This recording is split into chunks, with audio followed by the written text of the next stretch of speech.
بسم اللہ الرحمن الرحیم۔ جب اللہ تعالیٰ نے اپنے حبیب مکرم نور مجسم صلی اللہ علیہ وآلہ وسلم کو ظاہر فرمانا چاہا تو فرشتوں سے فرمایا میں زمین پر اپنا خلیفہ بنانے والا ہوں۔ فرشتوں نے عرض کی کہ یا خالق باری تعالیٰ ایسے کو خلیفہ بنائیں گے جو زمین میں فساد پھیلائے گا اور خون ریزیاں کرے گا، ہم تیری شبیہ کرتے ہیں اور تیری پاکی بیان کرتے ہیں۔ تو اللہ تعالیٰ نے ارشاد فرمایا جو میں جانتا ہوں وہ تم نہیں جانتے۔ پھر اللہ تعالیٰ نے حضرت جبرائیل علیہ السلام کو فرمایا تمام روئے زمین سے ہر قسم کی سیاہ، سفید، سرخ، کاری، بیٹھی، نرم، خشک، میٹھی خاک اٹھا لاؤ۔ حضرت جبرائیل علیہ السلام نے زمین پر تشریف لا کر خاک اٹھانا چاہی۔ زمین نے سبب پوچھا، حضرت جبرائیل علیہ السلام نے تمام واقعہ بیان فرما دیا۔ زمین نے عرض کیا کہ میں اس سے اللہ تعالیٰ کی پناہ چاہتی ہوں کہ تو مجھ سے خاک اٹھا کر انسان بنائے جس کی وجہ سے میرا کچھ حصہ جہنم میں پہنچے۔ حضرت جبرائیل علیہ السلام مٹی اٹھائے بغیر واپس تشریف لائے اور اللہ تعالیٰ کی بارگاہ میں حاضر ہو کر عرض کیا کہ یا خالق باری تعالیٰ، زمین نے تیری عزت کی پناہ پکڑ لی، میں تیرے نام کی عزت کے ادب سے اس سے خاک نہ اٹھا سکا۔ اللہ تعالیٰ نے پھر حضرت اسرائیل و میکائیل علیہ السلام کو باری باری بھیجا، گر وہ بھی اسی طرح واپس گئے۔ آخر میں اللہ تعالیٰ نے حضرت ملک الموت علیہ السلام کو بھیجا۔ انہوں نے زمین کی ایک بھی نہیں سنی بلکہ فرمایا میں تو اللہ تعالیٰ کے حکم کا تابعدار ہوں، تیری عاجزی اور زاری کی وجہ سے اللہ تعالیٰ کی اطاعت تو نہیں چھوڑ سکتا، اس لیے ان کو جان نکالنے کا کام سپرد کر دیا گیا کہ تم نے ہی اس خاک کو زمین سے الگ کیا ہے، تم ہی اس کو ملانا۔ اب انہیں حکم باری تعالیٰ عز و جل ہوا کہ اس خاک کو وہاں رکھو جہاں آج خانہ کعبہ ہے۔ فرشتوں کو حکم ہوا کہ اس خاک کو مختلف پانیوں سے گارا بنائیں، چنانچہ اس پر 40 روز بارش ہوئی، 39 دن تو غم و رنج کا پانی برسا اور ایک دن خوشی کا، اس لیے انسان کو رنج و غم زیادہ رہتے ہیں اور خوشی کم ہوتی ہے۔ پھر اس گارے کو مختلف ہواؤں سے اتنا خوش کیا کہ کھانے لگا۔ پھر فرشتوں کو حکم ہوا کہ اس گارے کو طائف کے درمیان وادی نعمان عرفات پہاڑ کے نزدیک رکھیں۔ پھر اللہ تعالیٰ نے خاص اپنے دست قدرت سے اس گارے کو حضرت آدم علیہ السلام کا قالب بنایا اور ان کی صورت تیار فرمائی۔ فرشتوں نے بھی ایسی صورت نہ دیکھی تھی، تعجب سے اس کے آس پاس پھرتے تھے، اس کی خوبصورتی سے حیران تھے۔ ابلیس کو بھی اس تمام اعلان کی خبر ہو چکی تھی، وہ بھی اس قالب کو دیکھنے آیا اور بولا اے فرشتوں تم اس کا تعجب کرتے ہو، یہ تو ایک اندر سے خالی جسم ہے جس میں جگہ جگہ سوراخ ہیں، اور اس کی کمزوری کا یہ حال ہے کہ اگر بھوکا ہو تو گر پڑے اور اگر خوب سیر ہو جائے تو چل پھر نہ سکے، اس قالب سے خالی کچھ نہ ہو سکے گا۔ پھر بولا ہاں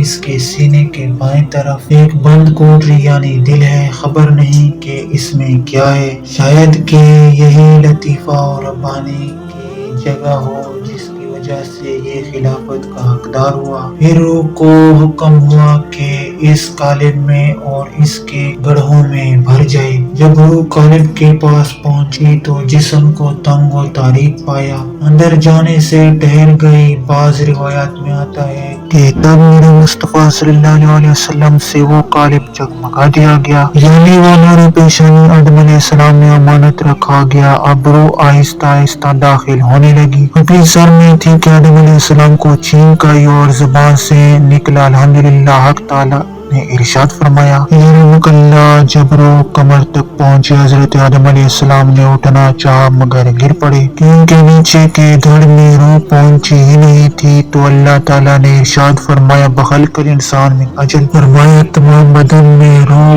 پھیل گئی تو حکم ہوا کہ فرشتوں کے پاس جا کر ان کو سلام کرو اور سنو وہ تمہیں کیا جواب دیتے ہیں۔ فرمایا تمام بدن میں روح پھیل گئی تو حکم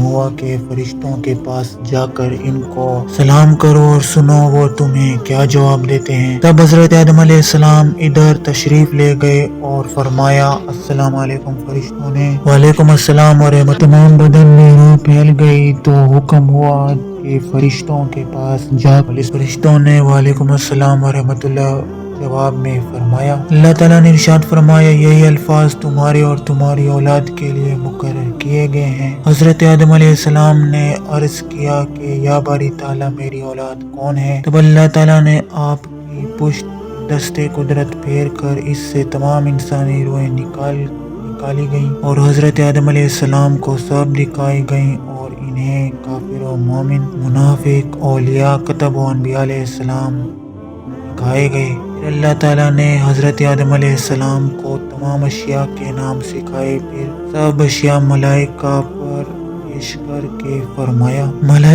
پیش کر کے فرمایا تم سچے ہو تو ان کے نام بتاؤ۔ تو فرشتے عرض کرنے لگے، تجھے پاکی ہے، ہمیں کچھ علم نہیں مگر جتنا تو نے ہمیں سکھایا ہے، بے شک تو ہی علم و حکمت والا ہے۔ جب فرشتوں نے اپنی معذوری اور کم علمی کا اقرار کر لیا اور بارگاہ الہی میں اپنی عرض معروض کی معذرت کی، تب اللہ تعالیٰ نے حضرت آدم علیہ السلام کو علم دیا کہ آپ ان کو سب چیزوں کے نام بتا دیں۔ حضرت آدم علیہ السلام نے حکم پاتے ہی آنا فانا بلا تعمیل سب کچھ ان کو بتا دیا۔ جب اس واقعے سے فرشتوں کو اپنی عاجزی اور حضرت آدم علیہ السلام کے کمال علمی کا ثبوت ہو گیا، تب اللہ تعالیٰ ان کو متنبہ کرنے کو فرمایا، تم اپنے دل میں کیا سمجھتے تھے اور ظاہر کیا ہوا؟ میں ہی ہر چیز کی حکمت اور مصلحت زمین و آسمان کی پوشیدہ باتیں، تمہاری ظاہری اور باطنی حالات جانتا ہوں، لہٰذا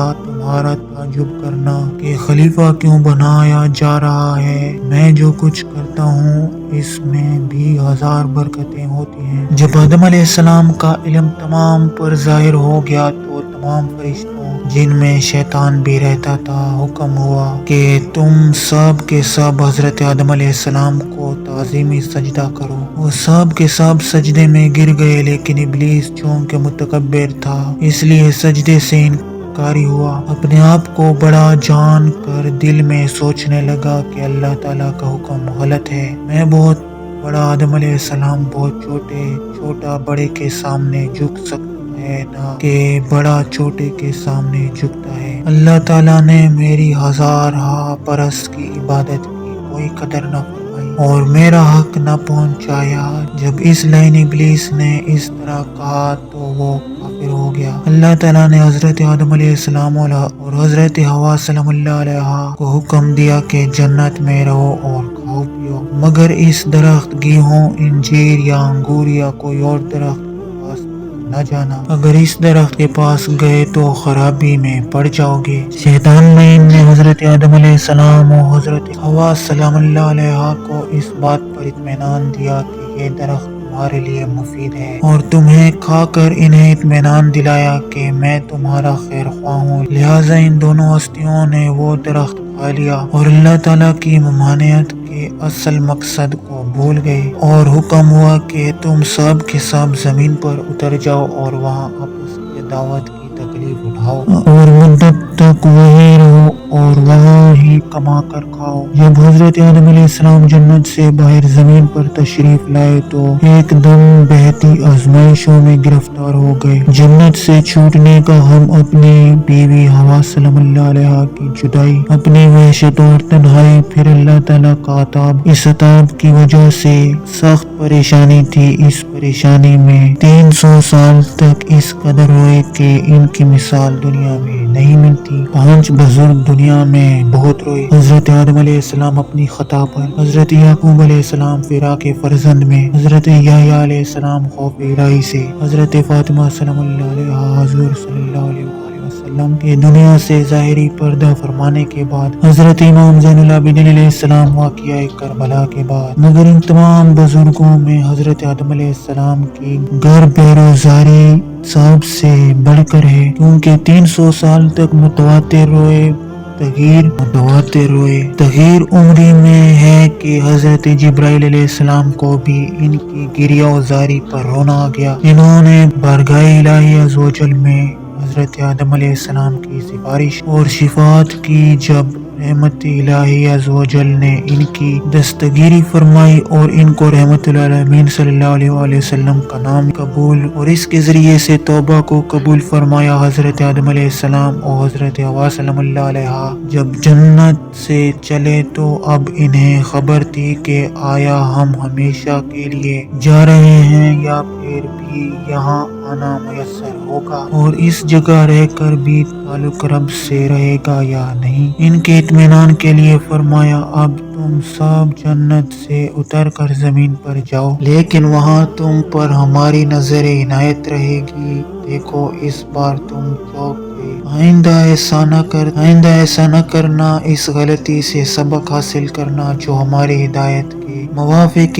عمل کرے گا تو اس کو آئندہ نہ خوف ہوگا اور نہ ہی گزری عمر سے نم ہوگا، بلکہ دونوں عالم میں شاد و خرم رہیں گے۔ ہم تمہاری طرف اپنی ہدایت یعنی عقل سلیم، عجائبات قدرت، کتابیں بھیجیں گے جو تمہارے لیے ہدایت ہوں گے۔